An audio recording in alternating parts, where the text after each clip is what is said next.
Hello good morning friends. मैं Rakesh Sharma government polytechnic college Kota में प्रवक्ता केमिकल के पद पर कार्यरत हूँ। यहाँ मैं थर्ड ईयर केमिकल डिपार्टमेंट विषय 305 industrial safety and environment engineering का अध्यापन करता हूँ। आज हम यूनिट नंबर 3 के बारे में अध्ययन करेंगे। इसका टॉपिक है treatment procedure for waste water. पशुजल के उपचार के लिए कौन कौन सी विधियाँ काम में लाई जाती हैं। पिछले अध्याय में हमने विभिन्न प्रकार के फिजिकल और केमिकल ट्रीटमेंट प्रोसेस के बारे में अध्ययन किया था। आज हम बायोलॉजिकल ट्रीटमेंट प्रोसेस के बारे में अध्ययन करेंगे। इस श्रेणी में वे उपचार आते हैं जैव विधि के द्वारा पशुजल का उपचार किया जाता है।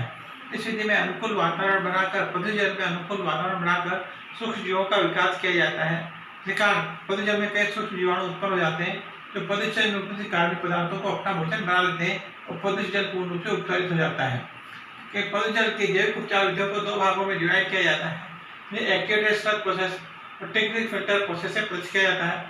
हम सभी प्रोसेस के बारे में विस्तार से अध्ययन करेंगे। और यहाँ पर एक एक्टिवेटेड स्लग प्रोसेस दिखाया गया है जिसका उपयोग घरेलू पशुजल के जैविक उपचार के लिए किया जाता है। इस विधि में सीवेज घरेलू पशुजल जिसे सीवेज भी कहा जाता है उसको पहले एक स्किन से पास किया जाता है जहाँ पर इसमें उपस्थित सॉलिड पार्टिकल्स को अलग कर लिया जाता है। इसके पश्चात स्किन से जो लिक्विड प्राप्त होता है उसको एक एरेशन टैंक में फीड किया जाता है जहाँ पर इसे अत्यधिक हवा के संपर्क में लाया जाता है। यहाँ पर इसे एरेशन टैंक का उपयोग किया जाता है फिर पशुजल को अत्यधिक हवा के संपर्क में लाया जाता है। इस कारण पशुजल में कई सूक्ष्म जीवाणु उत्पन्न हो जाते हैं। इस सूक्ष्म जीवाणु में मुख्य रूप से जूगलिया रेमिजरा नामक सूक्ष्म जीवाणु मुख्य रूप से उपस्थित रहता है। इस सूक्ष्म जीवाणु के इस जीवाणु तथा अन्य जीवाणु का द्वारा एक पॉलीसैकेराइड जेल का सिंथेसिस और सिक्रेशन किया जाता है। इस कारण पशुजल में उपस्थित जीवाणु एग्लोमेरेट होकर के फ्लॉक्स में कन्वर्ट हो जाते हैं जिसे एक्टिवेटेड सेल्स कहा जाता है।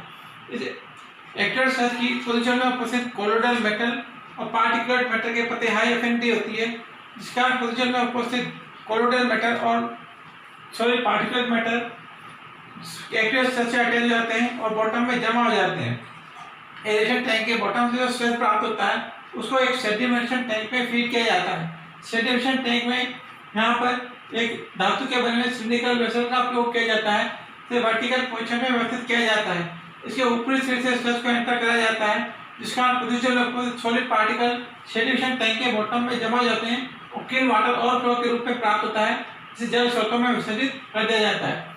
सेडिमेशन टैंक के बॉटम से जो सेल प्राप्त होता है उसका 10 से 50% भाग एरेशन टैंक में रिसाइकिल कर दिया जाता है और बचे हुए सेल्स को एक रोटरी ड्रम फिल्टर में फीड किया जाता है। रोटरी ड्रम फिल्टर में सॉलिड पार्टिकल्स को वाटर से सेपरेट किया जाता है।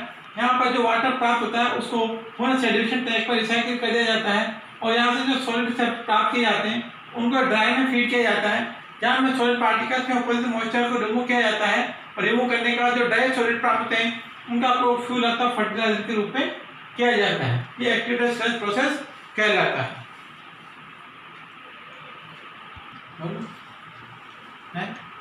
यहाँ पर एक ट्रिकलिंग फिल्टर प्रोसेस दिखाया गया है जिसका उपयोग पशुजल के जैविक उपचार के लिए किया जाता है। इस विधि में पशुजल में अनुकूल वातावरण बनाकर सूक्ष्म जीवों का विकास किया जाता है जो पशुजल में उपस्थित कार्बनिक पदार्थों को अपना भोजन बना लेते हैं। इस विधि में पशुजल के उपचार के लिए चट्टान के पत्थरों को इकट्ठा करके 8 से 10 फीट ऊंचा एक बेड बनाया जाता है। इस बेड के ऊपरी सिरे से पशुजल को रोटेटिंग वाटर डिस्ट्रीब्यूटर की सहायता से यूनिफॉर्म डिस्ट्रीब्यूट किया जाता है। इस प्रकार से लिक्विड चट्टानों के पत्तों के चारों तरफ पत्ती परत के रूप में जमा जाता है और बूंद बूंद करके नीचे गिरने लगता है।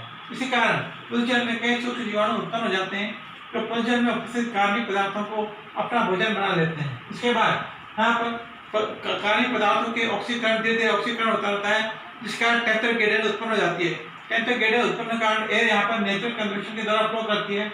एक सिरे से एयर को एंटर कराया जाता है और दूसरे सिरे से एयर को बाहर निकाला जाता है।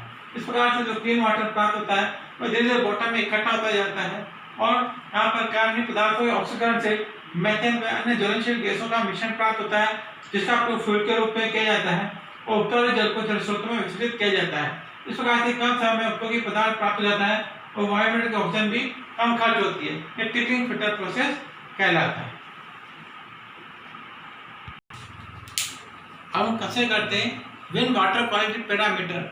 पशुजल की क्वालिटी को प्रदर्शित करने के लिए 5 प्रकार के पैरामीटर प्रयोग में लाए जाते हैं जिन्हें biological oxygen demand, chemical oxygen demand, suspended solid, total real solid और पीएसए प्रदर्शित किया जाता है। अब हम सभी पैरामीटर को किस प्रकार से मेजर किया जाता है इसके बारे में विस्तार से अध्ययन करेंगे।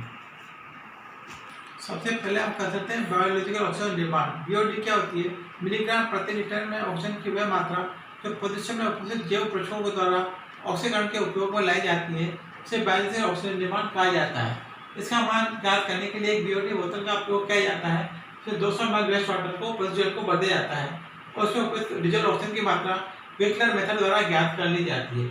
इसके बाद इस बीओडी बोतल को 5 दिन तक 20 डिग्री टेम्परेचर पर अंधेरे कमरे में रख दिया जाता है, जिसके कारण प्रोसीजर में ऑक्सीजन की कुछ मात्रा जैव प्रक्षोभ के द्वारा ऑक्सीजन में खर्च जाती है और डिजल ऑक्सीजन की मात्रा कम हो जाती है।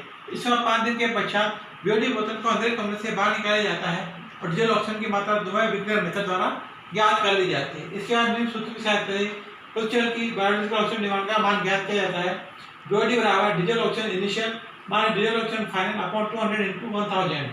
डिजल ऑक्सीजन इनिशियल कहलाते हैं initial quantity of diesel oxygen और डिजल ऑक्सीजन फाइनल बराबर final quantity of diesel oxygen. सूत्र की सहायता से प्रोसीजर की बीओडी का मान बायोलॉजिकल ऑक्सीजन डिमांड का मान ज्ञात किया जाता है। हम स्टडी करते हैं केमिकल ऑक्सीजन डिमांड। मिलीग्राम प्रति लीटर में ऑक्सीजन की वह मात्रा जो पोजीशन में उपस्थित रासायनिक वस्तुओं के ऑक्सीकरण में खर्च होती है उसे केमिकल ऑक्सीजन डिमांड कहा जाता है। किसी प्रोसीजर केमिकल ऑक्सीजन डिमांड का मान ज्ञात करने के लिए एक कार्टन में 1 लीटर वेस्ट वाटर मिलाया जाता है और 200 ml हॉट एसिडिक पोषक मिलाया जाता है। पोषक डाइक्रोम एक तीव्र ऑक्सीकारक पदार्थ है। इसकी कुछ मात्रा प्रोसीजर में के उपस्थित अणु के ऑक्सीकरण में खर्च जाती है और बची मात्रा का मान मोर साल्ट फेरम सल्फेट से टाइट्रेशन करके ज्ञात किया जाता है। उसका आधार प्रोसीजर की केमिकल ऑक्सीजन डिमांड का मान ज्ञात किया जाता है। FeSO4 NH4 का whole plus SO4 into 2H2 ammonium sulphate कहलाता है। तो यहाँ पर जो है प्रोसीजर की केमिकल ऑक्सीजन डिमांड का मान पोषण डाइक्रोमेट की बची मात्रा फिर अमोनियम सल्फेट के द्वारा टाइट्रेशन करके ज्ञात की जाती है और उसके आधार पर प्रोसीजर की केमिकल ऑक्सीजन डिमांड का मान निर्धारित किया जाता है। Okay, thank you friends, thank you very much.